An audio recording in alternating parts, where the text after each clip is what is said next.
ભરૂચમાં પ્રાથમિક સુવિધાઓ મુદ્દે કોંગ્રેસનું ધરના પ્રદર્શન।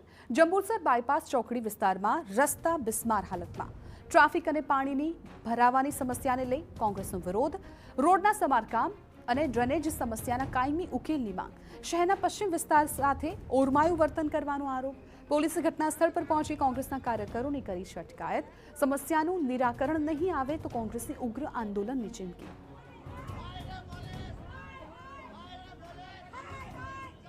આ ભારતીય જનતા પાર્ટીના આગેવાનો રાત્રે 2 વાગે જીએસઆરટીસી ના અધિકારીઓ ઉભા રહીને રોડ બનાવે કેમ કોંગ્રેસે ચક્કાજામ કર્યો? એટલે હમણાં તમે ખાવા પૂર્વનો જિલ્લામાં કોઈ જગ્યાએ કહો તો એવું કહેશે કે ડીઝલ નથી, હમણાં ડામર નથી, તો રાતોરાત 2 વાગે કેમ રોડ બનાવવા આવ્યો? તમારા ભ્રષ્ટાચારને ડામવા માટે આવ્યો? ભારતીય જનતા પાર્ટીની માલેતુજાર પૈસા આપો છો એટલા માટે આવ્યો? ત્યારે આ પશ્ચિમ વિસ્તાર માટે ઓરમાયું વર્તન કેમ?